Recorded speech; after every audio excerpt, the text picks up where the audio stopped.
What is going on, guys? JTGily back from the video, and today I'm giving you a quick Pokemon Go very useful tip video, and this one is going to be really useful, so make sure you stick around. And no, it's not one of those save your candy videos. This one's a little bit different. But before we get into the video, please take 2 seconds out of your day to like the video.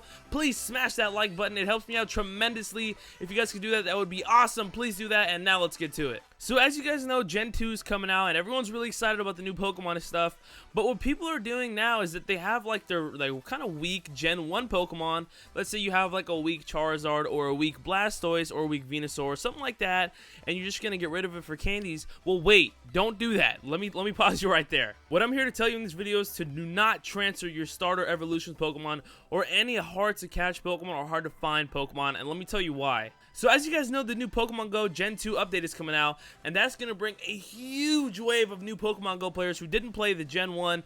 So what the problem is, they're not going to have a lot of the Gen 1 Pokemon. So when this update does come out, they're not going to throw away the Gen 1 Pokemon. They're just going to, move it over to the side a little bit and then really introduce and really focus on the Gen 2 Pokemon.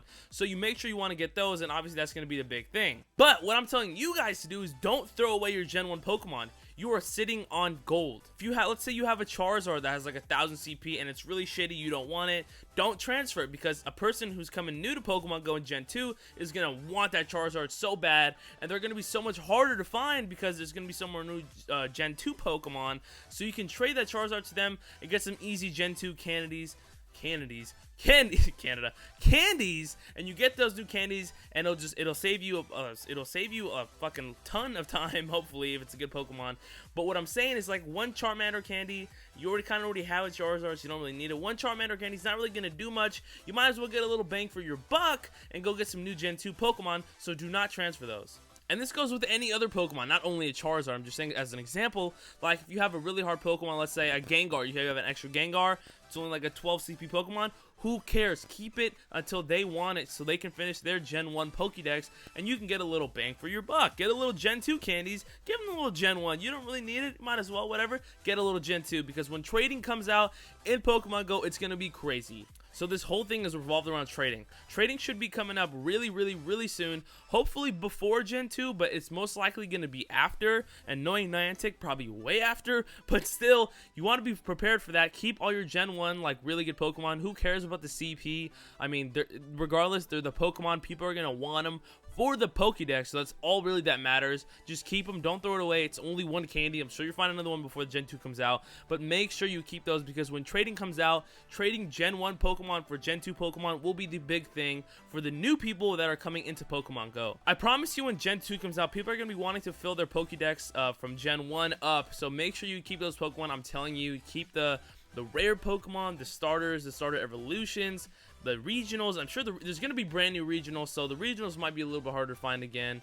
But what I'm saying is that there's just going to be so much more Pokemon coming in Gen 2, and it's kind of going to move the Gen 1 out of the way. Again, like I said, not going to delete them, not going to literally take them away, but they're just going to be a little harder to find.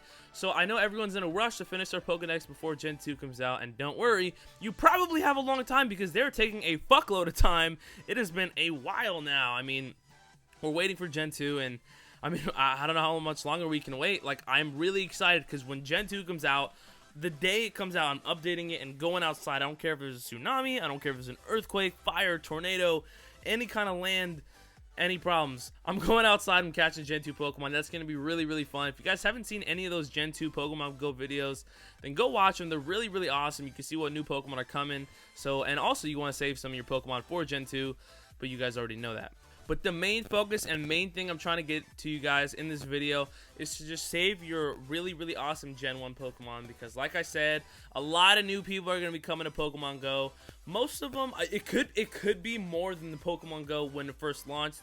Most likely not, but it's going to be a lot of new people playing Gen 2 Pokemon. You're going to have someone new to Pokemon Go, or someone who never finished their Gen 1 Pokedex, and they'll be like, man, I played Pokemon Go for so long, I never got a Blastoise. I just couldn't find a Squirtle for the life of me, so they never really got a Blastoise. Well, here you are with a random 600 Blastoise that you caught that was kind of shit, but it's still Blastoise, so you don't want to really transfer it. And what's the Squirtle candy going to mean anyways in Gen 2, because you already have its full evolutions? So you trade the Blastoise over to him, get some quick Gen 2 candy. You can get a starter from him, maybe a random Pokemon you don't have.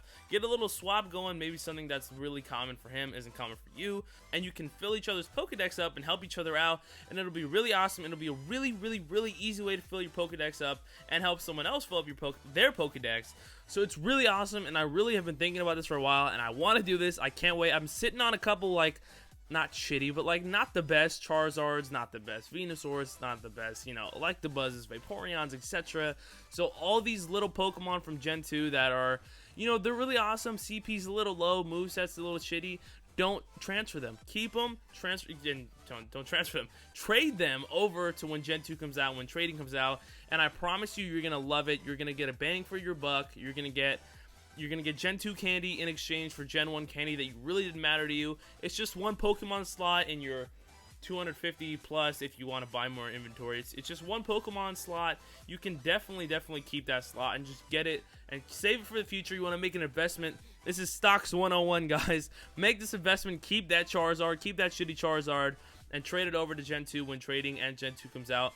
And I promise you, you won't regret it. And you heard it here first. So that was pretty much it for the video, guys. Hope you guys enjoyed it. But now we have our comment question of the video. And I started this last series. So again, if you guys don't know how to do this, leave hashtag comment question of the video or hashtag CQOTV in the comments with a question. And I'll pick a random one and answer it next video.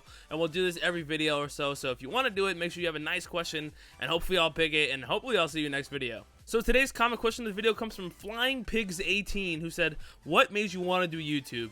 Well, what made me want to do YouTube? Well, I don't know if you guys know this or not, but I've had many channels in the past. I've had one called XXZ Russian 1XX, which was supposed to be like a Call of Duty thing. I had one with a couple of my friends called The Gamers from the West, where we did videos, and I have a few videos up there still. I think I'm subscribed to it on here.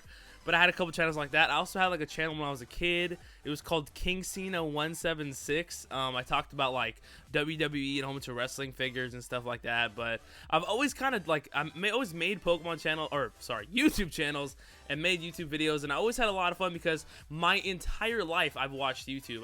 Whether it's like about Call of Duty or Pokemon or anything, I've always been on YouTube my entire life, watching videos, watching how people interact with the comments and the like subscribers and stuff, and I just think it's so awesome. And I just thought, you know, I've been sitting on this, like, wanting to do this for a while. Why don't I just go out and do it? Like, I have the resources to do it.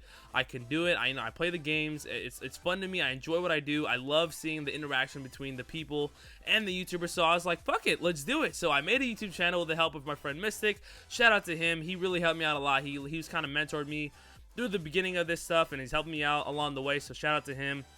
Follow him, you guys. I'm sure you guys have already. But Mystic7, huge Pokemongo channel. Go follow him. But anyways, he really helped me out and got me into this Pokemon groove and the YouTube groove, and I really love it. So yeah, I just wanted to do YouTube because I really enjoyed that interaction that people had with their subscribers in the comment section. And I've always watched like people like Whiteboy7 Street or Wings of Redemption, Woody's Gamer Tag, T Martin, Ali A. You know, all these people that I just like really watched my entire lifetime, and like as a kid, my childhood, growing up. And I just love how YouTube works, and I've always kind of been in it. Like, I've always been on the comment section. I've always watched the videos. I've always left likes and stuff like that. I wanted to be a part of it for once. So I did. I made the move, made the choice, and I'm loving it so far. I'm having a ton of fun. Almost at 10K subscribers, and when I do hit that 10K mark, trust me, it'll be crazy. There'll be live streams, a new branding, new games, whatever you guys want. It's going to be really awesome. I cannot wait for that 10K. I'm loving it so far. I'm having a ton of fun. You know, I enjoy it so much. I love reading your guys' comments and interacting with you guys. It's a lot of fun for me. So that's what I want. That's why I wanted to do YouTube. Thank you, Flying Pigs 18. Phenomenal question. Shout out to you, and that's the answer. But I hope you guys enjoyed it. Again, if you guys have stuck this far in the video, comment hashtag James. That's our thing. If you guys have stuck this far in the video, comment that shit up, get that out there, and don't forget to do your CQOTV of the video. So if you guys enjoyed it, please leave a like, subscribe if you haven't already. It's really awesome over here. I'll see you guys later. Deuces.